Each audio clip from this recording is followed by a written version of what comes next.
안녕하십니까. 전기차 읽어주는 남자 전인왕입니다. 2020년에도 생각보다 꽤 많은 전기차들이 출시가 되었고 올해는 그보다 더 많은 전기차들이 벼르고 있습니다. 수요도 조금씩 많아진 것 같아요. 이렇게 전기차로의 수요의 전환 이유는 무엇이 있을까요? 네, 진짜로 환경을 중요시하는 분들도 있겠지만 반대로 이 정도면 이제 내연차에서 전기차로 넘어가도 주행 가는 거리에 대해서 스트레스가 좀 덜 쌓일 것 같다 하는 수준에 왔기 때문이라고 저는 더 생각을 합니다. 이쪽이 더 가능성이 높아요. 그게 국내 기준으로는 한 400km 정도 되는 것 같습니다.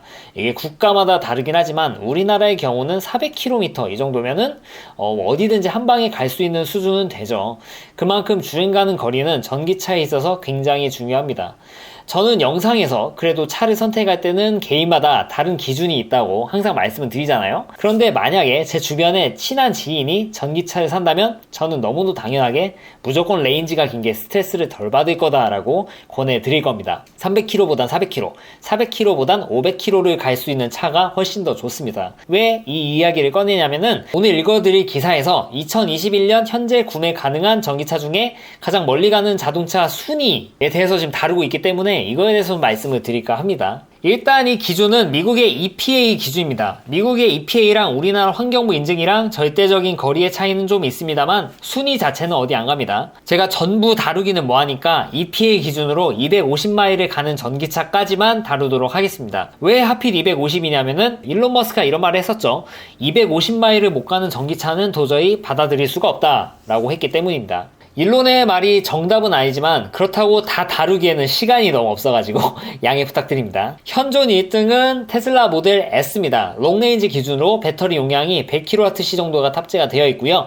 EPA 기준으로 660km가 찍힙니다. 모델 S 플레드도 순위권인데 트라이모터 모델입니다. 모다가 3개, 전륜 쪽에 1개, 후륜 쪽에 휠 하나씩 잡고 각각 1개씩 총 3개를 달았다 라는 건데 모터가 3개라서 배터리 소모가 아주 막 드라마틱하게 차이가 나는 것 같지는 않습니다. 이걸 보면 기존의 후륜에 1개만 들어있던 모터를 똑같이 2개를 박아놓은 상태에서 이제 그대로 갖다 놓으면은 배터리 소모가 감당이 안 될 거니까 출력 조정을 했다거나 뭐 그렇게 됐겠죠.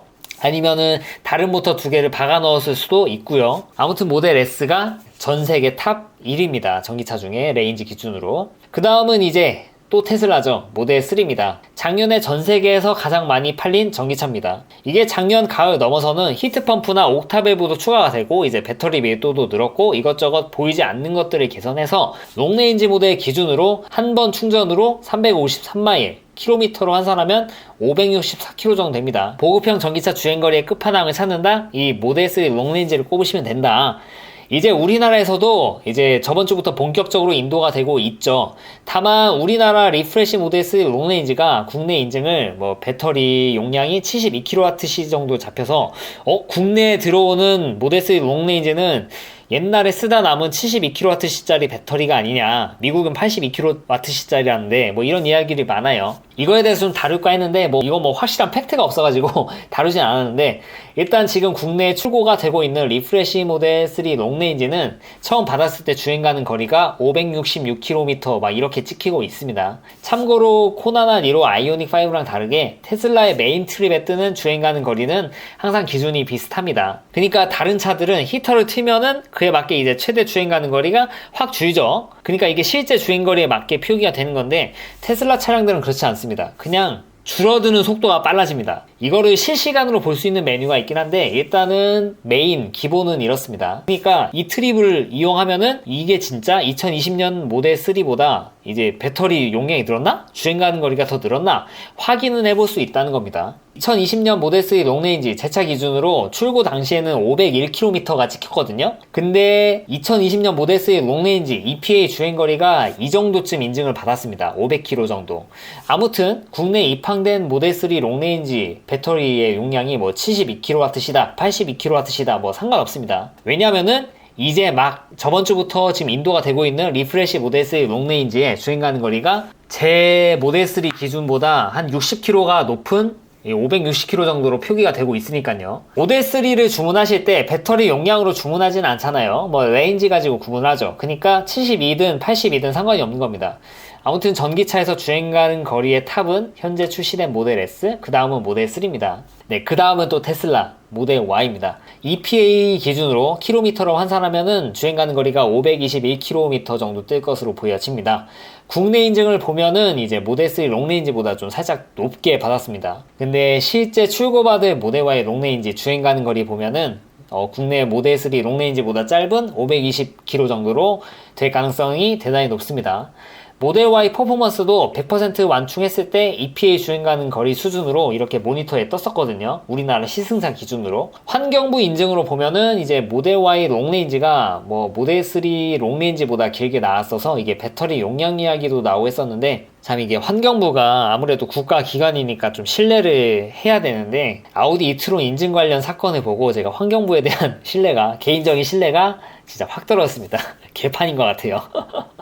저는 네, 환경 못 믿겠습니다. 그럼 테슬라의 뭐 모델 섹시에서 X가 없죠? 네, X는 어디 갔나? X는 리프레시 되고 출고까지 아직 2달 정도 남아있는 상태입니다. 그런데 이제 출시가 된 상태에서 보면은 모델 X 롱레인지가 모델 3 롱레인지보다 살짝 더 간다고 합니다. 배터리를 한 100km 정도 깡패로 달아놨지만 아무튼 뭐 무게라든지 전반적인 파워트레인이나 이런 차이들이 있기 때문에 모델 X 배터리가 많이 달았다고 해서 그렇다고 모델 3보다 뭐 길게 가거나 그러진 않습니다. 그래도 원체 모델 3 롱레인지도 주행 가는 거리가 길다고 생각하는 판국에 2.3톤짜리 모델 X는 이것보다 살짝 더 간다는 거니까 참 이런 거 보면 대단한 것 같습니다. 결국에 상위권은 전부 다 테슬라 차량들이 압도를 하고 있습니다. 그 외에 브랜드는 그냥 뭐 전무한 상황이죠. 그럼 테슬라 다음에 브랜드는 뭐가 있을까요? 바로 이제 포드가 나옵니다. 포드 머스탱 마히가 뒤를 따라오고 있습니다. 이거를 발음을 마히라고 하던데 참 발음이 좀 어려운 것 같습니다. 제가 영어를 못해가지고. 테슬라 다음은 아마 뭐 리막의 기술들이 쓰이고 있는 뭐 현대나 폭스바겐 이쪽을 생각했는데 포드가 의외네요. 네, 그러나 뭐 테슬라에 비해서는 여전히 좀 부족하긴 합니다. 마키의 88kWh 탑재 모델에서 뭐 싱글 모터 기준으로는 EPA 기준 480km, 그리고 듀얼 모터 EPA 기준으로 430km를 간다고 합니다. 둘 다 88kWh를 탑재한 제품이에요. 출력도 뭐 나쁘지 않습니다. 그냥 테슬라 자체가 이 주행 가는 거리, 출력, OTA 이런 것들 모두가 다른 전기차 대비 넘사벽이어서 그렇지, 테슬라 아래에서 보면 포드가 제가 생각해왔던 것보다 성능이 대단히 좋은 것 같습니다. 사륜 모델에 88kWh를 탑재한 모델이 제로 60마일이 4.8초니까 이 정도면 뭐 차고 넘치는 수준이죠. 거기에다가 포드가 굉장히 소수지만 OTA를 제한적으로 풀고 있죠. 테슬라만큼의 그런 제어가 될지는 모르겠지만 아무튼 테슬라처럼 무선 업데이트가 된다는 사실입니다. 전체적으로 보면은 테슬라의 하위호환 느낌이 나는데 그래도 테슬라 같은 미국 회사라 그런가 열심히 좀 잘 따라오고 있는 것 같습니다. 그 다음 순위, 쉐보레 볼트 EV입니다. EPA 기준으로 414km를 찍고 있습니다. 국내 인증도 공교롭게 414km를 받았는데 참 이게 아우디 코리아가 이트론 인증할 때 EPA 기준 자료 들고 와서 인증받았던 적이 있죠. 그걸 또 제대로 검토 안 하고 통과시켜준 환경부가 이렇게 좀 개판인데, 이것도 설마? 아니겠죠? 아닐 겁니다. 네, 우연이겠죠? 네, EPA와 환경부 인증 거리가 똑같은 거, 이거 우연일 겁니다. 네, 우연이어야죠. 아무튼 테슬라나 포드와 같은 미국 회사입니다. 전기차는 결국 미국 회사인가 싶기도 하네요. 이쯤 되면. 2022년형 볼트는 디자인이 확 변했습니다. 2021년형 전 디자인은 이게 사이즈가 절대 경차 사이즈가 아닌데 멀리서 보면 그냥 경차 같죠? 이게 디자인적 단점 같은데, 경차가 나쁘다는 게 아니라 이 차가 실구매가로 3천 중반은 줘야 되는 차거든요. 근데 이 3천 중반 주고 경차를 사실 분은 여기 안 계시잖아요. 보여지는 것도 분명 중요하니까요. 디자인이야 뭐 호불호가 있다 치니까 그렇다 쳐도 정말 실주행하는 데 있어서 뭐 고성능이 필요하지 않고 실주행 가는 거리 이 정도면 적당하다, 그리고 괜찮은 가격을 가지고 있다, 이렇게 좀 생각하시는 분들에게는 괜찮은 선택으로 보여지는 것 같습니다. 이만한 차가 없죠. 이런 차급의 차들이 뭐 코나 니로 볼트, 줄여서 뭐 코니볼급 전기차인데 코나는 참 좀 안타깝습니다. 볼트 EV가 최신 모델 기준으로 실구매가가 3천 초반대로 끊어지고 우리나라로 제때제때 공급만 할 수 있다고 하면은 저는 뭐 괜찮다고 봅니다. 주행 가는 거리가 아이오닉5 대비해서도 뭐 전혀 꿀릴 게 없죠. 다만 2021년 전기차 모급은 누가 더 빨리빨리 고객에게 이제 인도하느냐의 싸움인데, 2022년 모델이 미국 기준으로 올해 여름에나 출시가 되니까 우리나라에 뭐 인증받고 들여오는 거 이런 거 생각해보면 올해는 좀 글러먹었다, 그런 생각이 듭니다. 올해 팔기는 좀 어려운 모델 같아요. 그 다음 코나 이게 불만 안 났으면 진짜 괜찮았을 차인데 참 아쉬운 차죠. 아이오닉 5가 나왔어도 이 코나 가격을 좀 낮춰서 페이스 리프트 해가지고 팔면은 이거 굉장히 좀 잘 팔릴 거라 보여지거든요. 아이오닉 5를 깡통으로 사실 분 없을 거니까 실구매가는 한 4,000대를 잡아야 되는데, 코나를 실구매가 3,000대 초중반으로 만약에 설정하면은 충분히 살만한 차죠. 주행거리가 짧은 것도 아니고. 그런데 우리나라는 아무튼 단종이 됐다. 유럽에는 계속 판다는 이야기가 있는데, 유럽에서도 꽤 잘 나가는 차입니다, 이게. 아무튼 주행거리도 EPA 기준 412km로 준수한 수준을 보여주고, 환경부 인증에서도 400km를 넘는 차니까 괜찮은 차입니다, 이거는. 불만 안 났으면. 그리고 턱걸이, 250마일 턱걸이, 폭스바겐의 ID4입니다. SUV 모델이고요.